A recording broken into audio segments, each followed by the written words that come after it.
Une des choses qui a le plus changé ma vie, c'est de devenir curieuse de tout et de rentrer dans un état d'esprit de croissance. Et croyez-moi, c'était plutôt très mal parti parce que je n'aimais pas du tout lire quand j'étais plus jeune.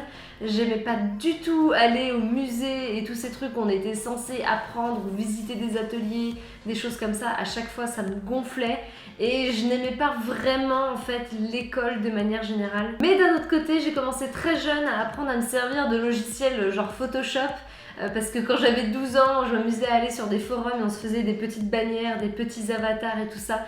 Et j'apprenais du coup à faire du montage photo et même un petit peu de montage vidéo dès cet âge-là. Et c'était moi qui allais chercher en plus l'information, donc qui allait m'enseigner ces trucs-là directement sur internet. Alors ça dépendait évidemment beaucoup des domaines, de s'ils me plaisaient ou pas, mais surtout je pense que ça dépendait de si c'était quelque chose qui était applicable directement après. Si ce que j'apprenais en fait, je pouvais voir la différence dans ma vie ou que je pouvais me voir progresser très rapidement.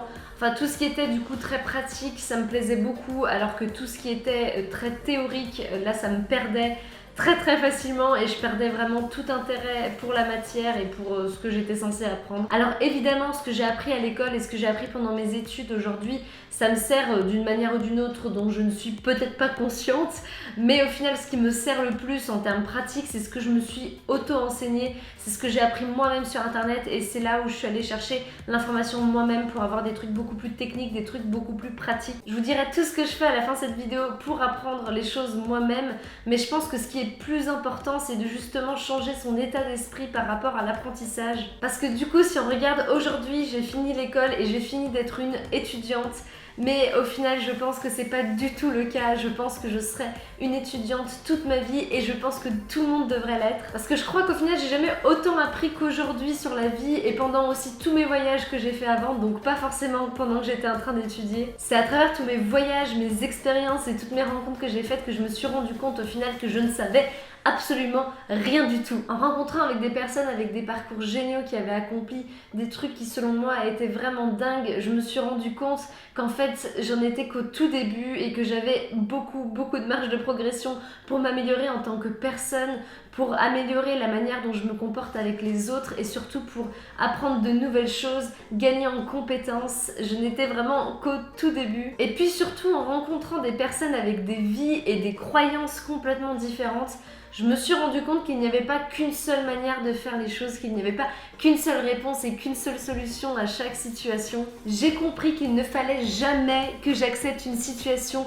juste parce que tout le monde me disait mais c'est comme ça et puis c'est tout, genre jamais tu pourras changer ça parce que c'est impossible.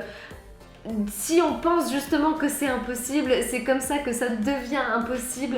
On fait pas bouger les choses en se disant que justement c'est normal que ce soit comme ça et ça le restera toujours. Au contraire, c'est hyper important de continuer à challenger ses propres croyances et les croyances qui nous entourent et à challenger ce qu'on appelle le status quo, se dire que finalement ce qu'on a construit aujourd'hui, on en est arrivé là parce que c'était les croyances d'hier, mais aujourd'hui si on croit quelque chose de différent, on pourra sûrement faire quelque chose de différent pour demain. Et j'ai compris que j'avais peut-être pas le pouvoir de changer toutes les choses autour de moi, en tout cas toute seule, que ça allait prendre un collectif et que ça allait prendre peut-être du temps. Mais ce que je pouvais changer, sur quoi je pouvais agir, c'était moi-même, c'était ce que je pensais, c'était ma manière de voir les choses, ce que je consommais et les choix que je faisais tous les jours pour améliorer la société à ma manière. Mais pour pouvoir me créer ma propre opinion et mes propres valeurs, il fallait déjà que je comprenne plus le monde qui m'entoure, que je m'intéresse beaucoup plus à ce qui se passe, à comment les choses en sont arrivées là où elles sont arrivées, à toutes les choses qui m'intéressent. Et c'est là où devenir curieuse est devenu vraiment hyper important. C'était la base pour moi et pour pouvoir me créer ma propre voie. Au final, c'est en étant curieuse que j'ai pu apprendre tout ce qui me passionne aujourd'hui, que ce soit la photo, la vidéo, le montage, le design, toute la suite Adobe. J'ai tout appris par moi-même sur internet et c'est tout ce que j'utilise aujourd'hui tous les jours. Et être curieuse, ça m'a pas seulement permis d'apprendre des trucs super techniques, super pratiques comme ça, mais ça m'a surtout permis au final de retirer des leçons de mes erreurs, de retirer des leçons de chacune des situations négatives dans lesquelles je me trouve.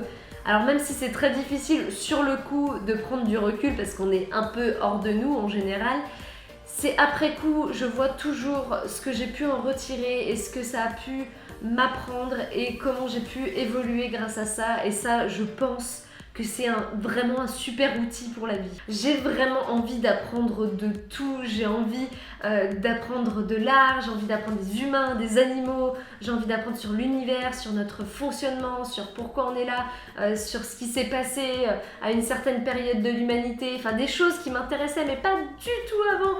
Maintenant j'ai juste tout envie d'essayer pour que je me fasse ma propre opinion. C'est ça, je pense, qui a vraiment changé, c'est qu'avant j'acceptais les opinions des autres, de ce que la société me disait des choses, en me disant bon bah ça en fait je pense pas que ça me plaira parce que je pense que c'est trop violent pour moi, ou ça je pense pas que ça me plaira parce que bah, je pense que c'est un peu trop pour les gens comme ça et moi je suis pas comme ça. C'est par expérience un peu que j'ai appris en me rendant compte que des fois les gens me disaient des choses et moi je suis allée le faire moi-même, et là je me suis rendu compte qu'en fait j'avais adoré, je sais pas, un voyage par exemple où on m'avait dit la Birmanie c'est vraiment pas top, et moi j'y suis allée et je me suis dit mais c'est complètement ouf, vous êtes complètement tarés. Et en fait voilà, on a tous des perspectives différentes sur la vie, sur les choses. C'est hyper important de faire confiance à votre perspective et d'aller vous créer vos propres opinions. Et je me suis rendu compte à quel point c'est enrichissant de découvrir de nouvelles saveurs, d'aller dans un endroit pour la première fois, d'échanger avec de nouvelles personnes, d'apprendre une nouvelle langue, juste d'être dans un état en fait où on se voit progresser, où on se voit évoluer, où on regarde la personne qu'on était il y a 1 an, il y a 2 ans ou même il y a 1 semaine, et on se dit à quel point on a fait du chemin, à quel point aujourd'hui on est différent. Moi je suis vraiment pas le genre de personne qui va dire à quelqu'un j'espère que t'as pas changé, j'espère que t'es toujours la même. Au contraire, je trouve que c'est hyper enrichissant de voir quelqu'un évoluer devant soi, de voir que quelqu'un s'intéresse à de nouvelles choses et ne reste pas dans cet état d'esprit de aujourd'hui je suis très bien comme je suis, j'ai pas du tout envie d'évoluer. C'est à partir de ce moment-là, je trouve qu'on perd un peu l'intérêt aussi dans la vie, en tout cas pour moi personnellement. Parce que de voir à quel point il me reste des choses à explorer, des choses à expérimenter, des choses à voir, bah ça me donne encore plus envie de rester sur cette planète le plus longtemps possible. Ça me fait dire que j'aurais peut-être pas assez de temps de tout voir évidemment, et du coup ça me fait aimer la vie encore beaucoup plus, d'évoluer, de grandir, de m'enrichir personnellement. Ça a vraiment donné un tout nouveau sens à ma vie parce que ça m'a permis d'élargir mon champ des possibilités, et ça m'a permis de me rendre compte que peut-être j'étais pas très bonne dans certaines choses, mais qu'il y avait d'autres choses dans lesquelles en final j'étais vraiment très bonne, et que si à la base je n'étais pas allée les chercher, je n'avais pas été curieuse, je l'aurais jamais découvert. Soyez curieux, vraiment, intéressez-vous aux choses autour de vous, vous ne savez vraiment jamais quand vous allez pouvoir découvrir une nouvelle passion. Il y en a certains qui découvrent des nouvelles passions à 90 ans, ça ne s'arrête jamais. Alors j'ai une mission pour vous aujourd'hui les amis, je veux que vous choisissiez un sujet qui vous a toujours intrigué mais que vous n'êtes jamais encore allé trop creuser jusqu'ici. Et j'aimerais que cette semaine vous informiez plus dessus, même si c'est juste 1 heure de votre temps. Et j'en viens du coup aux méthodes que j'utilise le plus pour apprendre sur un nouveau sujet. Personnellement je suis très vidéo, donc ce que je vais utiliser c'est surtout des formations en ligne à travers des sites comme Coursera. Je vous en mettrai dans la barre de description qui pourront peut-être vous aider, ou tout simplement sur YouTube. J'aime aussi beaucoup regarder des documentaires et des films, donc si par exemple vous voulez apprendre plus, je sais pas, sur la peinture, peut-être que vous allez pouvoir trouver un film qui retrace la vie d'un peintre, et comme ça vous permettra de voir un petit peu plus les coulisses en tout cas de la vie d'un peintre. Après évidemment aussi il y a les livres, les blogs, les magazines, les journaux, il y a de quoi faire à ce niveau-là. Et la deuxième méthode qui au final je pense est sur pied d'égalité avec la vidéo, c'est d'aller échanger avec des personnes qui s'y connaissent, que ce soit en ligne ou en vrai, peu importe, que ce soit avec des experts, des gens passionnés ou des gens qui pratiquent. Ça n'a pas d'importance non plus, mais juste aller poser toutes les questions que vous avez sur le sujet. N'ayez pas peur de passer pour un débile, on s'en fout, peut-être que vous reverrez plus jamais la personne, et je suis sûre que cette personne-là avait les mêmes questions au début. Et si vous n'avez personne dans votre entourage qui s'y connaît dans ce domaine-là, n'hésitez pas à aller chercher des gens sur les réseaux sociaux. Par exemple, si vous vous intéressez à la peinture, tapez #peinture sur Instagram et voyez les gens qui ressortent, allez leur poser des questions.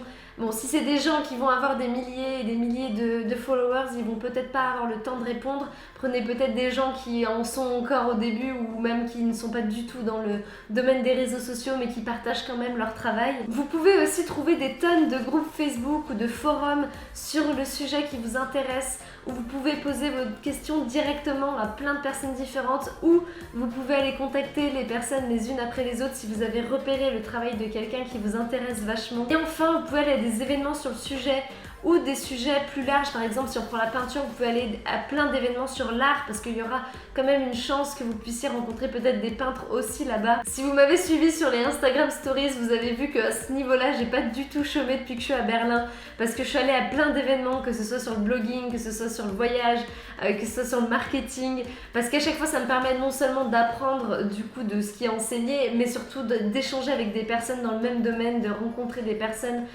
qui pensent de la même manière que moi à certains niveaux ou qui au contraire vont bousculer mes croyances et me faire évoluer. Donc vraiment les événements, moi c'est ce que, enfin le contact humain c'est ce que je préfère. Donc je vous conseille vraiment d'aller au moins en faire un seul. Pour trouver des événements, il y a plein de possibilités. Moi ce que j'utilise beaucoup c'est meetup.com, je vous en ai déjà parlé un paquet de fois. Mais c'est surtout dans les grosses villes et plus à l'étranger peut-être qu'en France. À Paris il y en a beaucoup je pense.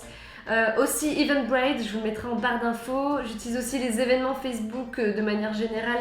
Vous pouvez aller dans la catégorie événements et maintenant vous pouvez voir ce week-end, la semaine prochaine, de telle date à telle date, c'est génial. Vous pouvez aussi aimer les pages Facebook des endroits où ils ont souvent des événements qui vous intéressent, que ce soit des musées, que ce soit des salles d'expo, que ce soit des salles de concert, ce genre de choses là, comme ça vous serez informé la prochaine fois qu'il y aura un événement. Et les groupes Facebook, que ce soit des groupes Facebook géolocalisés, c'est comme ça qu'on dit je pense. Par exemple si vous êtes à Lyon, vous allez dans les groupes Facebook de Lyon et là, comme ça vous verrez peut-être tout ce qui se passe. Il y a des sites aussi spécialisés sur ça. Va y avoir aussi des groupes Facebook sur votre sujet de manière générale, comme je vous ai dit.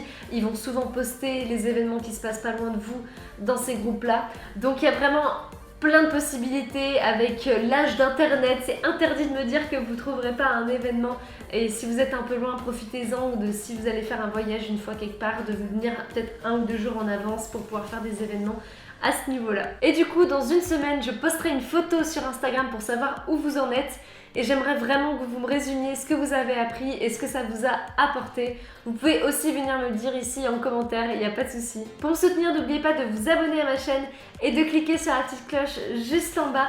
Et si cette vidéo vous a plu, ce que j'imagine est peut-être le cas si vous en êtes arrivé ici, n'oubliez pas aussi de me laisser un pouce en l'air et de commenter, de me dire ce qui vous a plu, ce qui vous a pas plu et si vous aimez ce genre de challenge ou pas. En attendant, je vous souhaite à tous une très bonne journée et je vous dis à très bientôt dans une prochaine vidéo. Ciao!